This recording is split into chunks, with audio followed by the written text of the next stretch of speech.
धृतराष्ट्र का वो पुत्र जो महाभारत के युद्ध में जीवित बच गया था।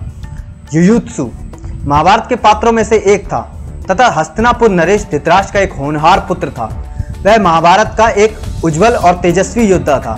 युयुत्सु महाभारत में इसलिए भी विशेष है क्योंकि महाभारत युद्ध प्रारंभ होने से पूर्व धर्मराज युधिष्ठिर के आह्वान पर उसने कौरव की सेना का साथ छोड़कर पांडवों से मिलने और उन्हीं की ओर से युद्ध करने का निर्णय लिया।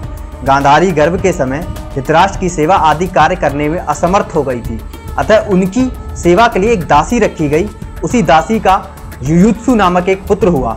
जिस प्रकार दासी से उत्पन्न होने पर भी महात्मा विदुर को राजकुमारों जैसा सम्मान दिया गया, उसी प्रकार युयुत्सु को भी राजकुमारों जैसा सम्मान और अधिकार प्राप्त थे क्योंकि वह धृतराष्ट्र का पुत्र था।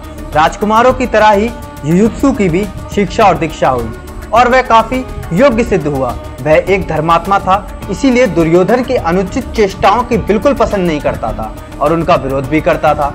इसी कारण दुर्योधन और उसके अन्य भाई उसको इतना महत्व नहीं देते थे और उसका हास्य भी उड़ाते थे। युयुत्सु ने महाभारत युद्ध को अपने स्तर पर रोकने का बहुत प्रयास किया था और दरबार में इसके लिए ऐसे विचार भी प्रकट करता था, लेकिन उसकी बात सुनी नहीं जाती थी।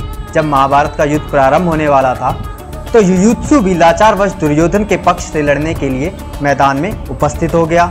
उसी समय युद्ध प्रारंभ होने से ठीक पहले युधिष्ठिर ने कौरव सेना को सुनाते हुए घोषणा की कि मेरा पक्ष धर्म का है और जो धर्म के लिए लड़ना चाहता है वो अभी भी मेरे पक्ष में आ सकता है। मैं उसका स्वागत करता हूँ। इस घोषणा को सुनकर केवल युयुत्सु कौरव पक्ष से निकलकर आया और पांडवों के पक्ष में शामिल हो गया। युधिष्ठिर ने गले लगाकर उसका स्वागत किया। कौरवों ने उसको सौतेला और कायर कहकर अपमानित किया, लेकिन उसने अपना निर्णय नहीं बदला। महाभारत युद्ध में युयुत्सु ने बहुत महत्वपूर्ण भूमिका निभाई। युधिष्ठिर ने उसको सीधे युद्ध करने के लिए मैदान में नहीं उतारा, बल्कि उसकी योग्यता को देखते हुए उसको योद्धाओं के लिए हथियार और रसद की आपूर्ति व्यवस्था का प्रबंधन देखने के लिए नियुक्त किया। उसने अपने इस दायित्व को बहुत जिम्मेदारी के साथ निभाया और अभावों के बावजूद पांडव पक्ष को हथियार और रसद की कमी नहीं होने दी। युद्ध के बाद भी उसकी बहुत महत्वपूर्ण भूमिका रही। महाराज युधिष्ठिर ने उसको अपना मंत्री बनाया। धृतराष्ट्र के लिए जो भूमिका विदुर ने निभाई थी, लगभग वही भूमिका युधिष्ठिर के लिए युयुत्सु ने निभाई।